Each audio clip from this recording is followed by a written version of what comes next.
Well, hello Internet, and welcome to part 15 of my Ultimate Python 3 tutorial series. In this part of the tutorial, we're going to cover both File IO as well as tuples, and of course I'm going to present you with some problems you can solve. So I have a lot to do, so let's get into it.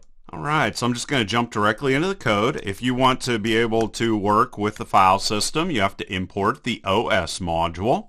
Now you're going to be able to create or use an already created file with open. And I am going to use with here, which is going to guarantee that the file will be closed if the program crashes for some reason. And then I'm going to say open. I'm then going to define the file name that I want to work with. If it isn't created, it will be created for you. I'm then going to say that I want to open it with writing permission, like that. You could also open it with appending, which means you would go to the end of the file with an A there, but I'm going to put W. This is going to overwrite everything that's already there. And I'm going to set the encoding to UTF-8. And with this, the Unicode is going to be used, which we are well aware of because we have been working with Unicode for a while. And I'm going to say from this point forward, I want to refer to this as my file once it is open. Okay, so I got that set. Now we can write random information to the file. We can just say my file and call write on it. And then you can just say some random text. You can throw a new line inside of there, more random text. And another new line and some more, okay, just to put some information inside of there. And now we wrote to the file, so what I want to do now is I want to read from the file. Now you're going to read from the file by default. Again, I'm using with here again to close the file for me. Again, I'm going to say that I want to use the same file I used previously. I'm going to define encoding once again.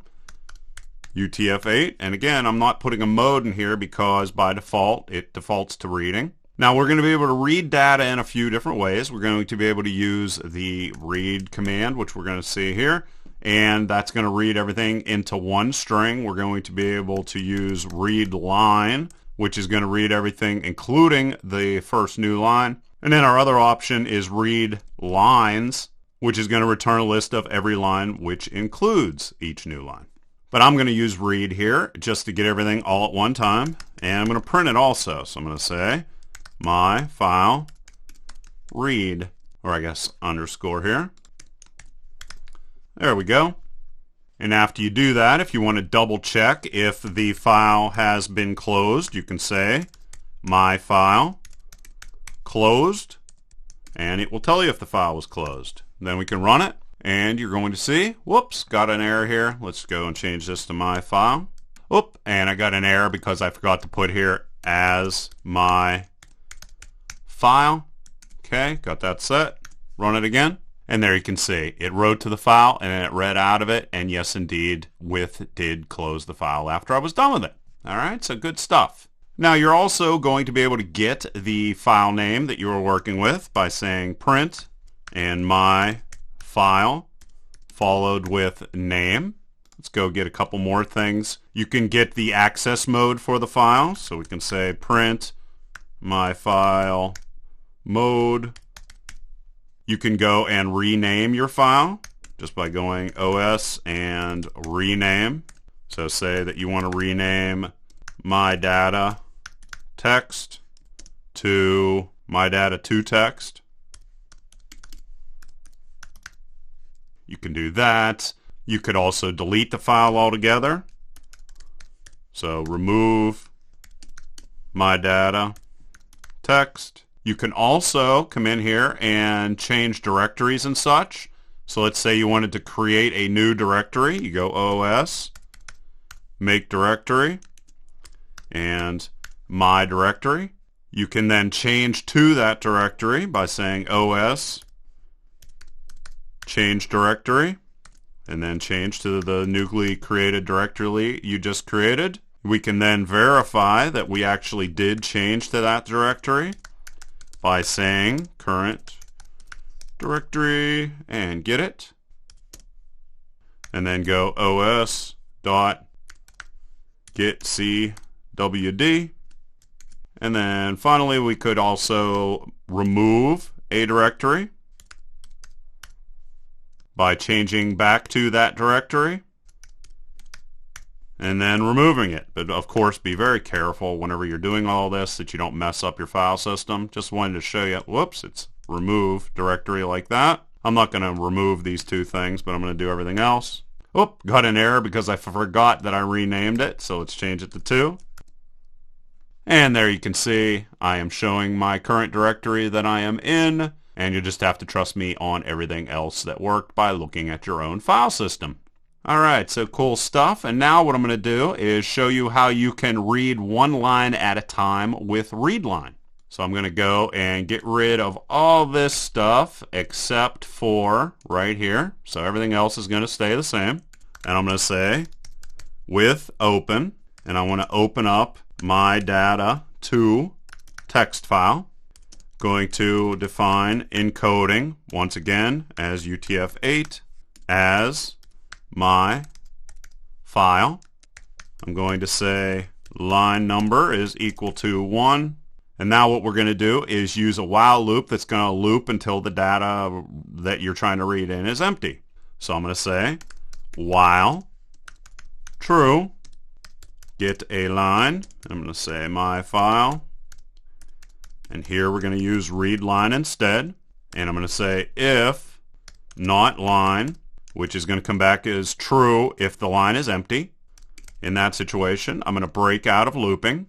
Otherwise, I'm going to print whatever the line is. So I'll say line, and then line number, and then let's put a space in there, colon, and line, and then I'm also going to say that I do not want new lines.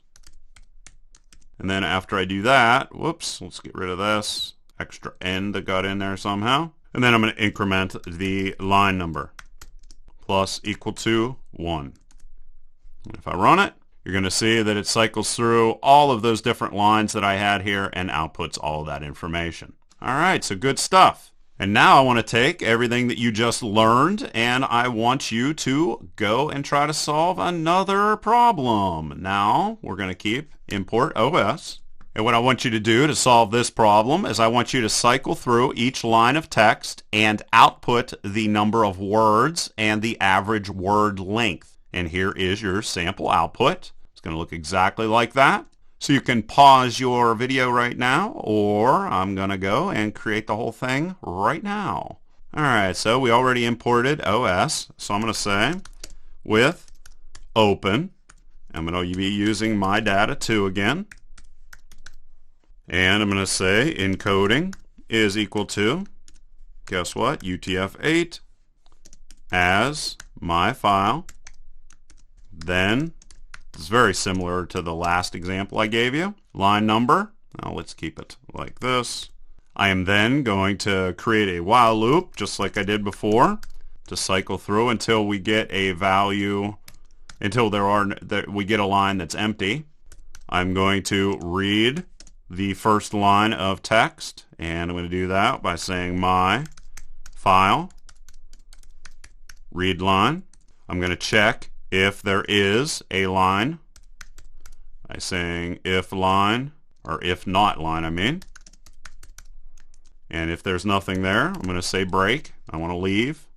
Otherwise, I'm going to print line followed by my line number, just as I said in the sample text, just as you can see right here. Then what's it want me to do? Well, it wants me to print out the number of words, as you see right there. So what I can do is just go word list is equal to, and use split to create a list.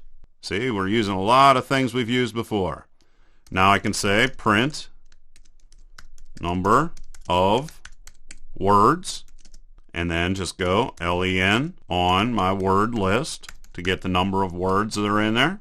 I can then count out how many characters are in it. So I'm going to say character count, start off at 0, and then I'm going to say for word in word list for character in word character count plus equal to 1 for each of the individual characters inside of there. And then after I do that, I can find out the average number of characters. So average num characters is equal to character count divided by len word list. And then I can print out that information. Average word length. And let's say I want to make sure that it's no more than 2 decimal places. I can throw that inside of there. And then format average number of characters. And I can't forget to also come in here and also go line number and increment that by 1 each time. And if we run that code, you're going to see that it provides me with all that information. Alright, so cool stuff. Hopefully you got that right. If not, don't worry about it. And now we're going to talk about tuples. Alright, so a tuple is basically like a list. The major difference, however, is that once you create a tuple, the values within it cannot be changed. And let's just go and create a tuple. So you're going to go tuple is equal to, difference with tuples is you use parentheses and just throw random values inside of there. Now let's say you wanted to get a value. You can do so using an index. So we can say first value, and what is that first value? Well, it's going to be my tuple, and again, just 0. And you can also get slices. So I'm just going to say print my tuple, and I'm going to start at the 0 index up to but not including 3. I can also get the number of items in a tuple. So print, and let's just go and output length here so we can tell what we're doing. And len, again, my tuple. You can, make sure you close that parenthesis right there. We're also going to be able to join tuples. Let's go more fibs is equal to my tuple plus and 13, 21, and 34.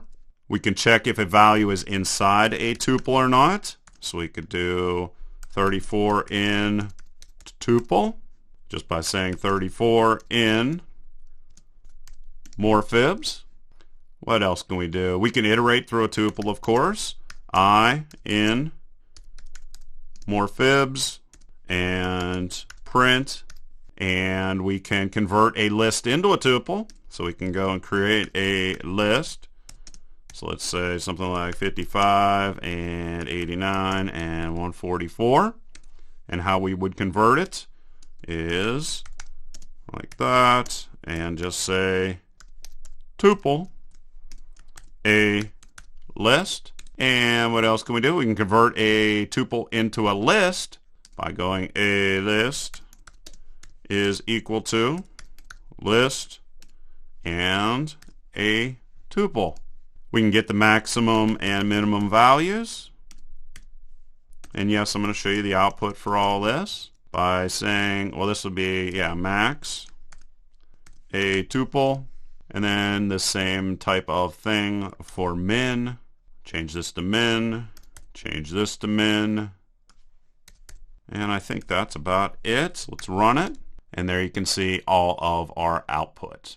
Alright, so cool stuff. Hopefully you enjoyed this tutorial, and in the next part of the tutorial we're going to start talking about classes and objects and getters and setters, and on top of that we're going to create 2 warriors that are going to fight to the death. Hope you enjoyed this tutorial, and like always, please leave your questions and comments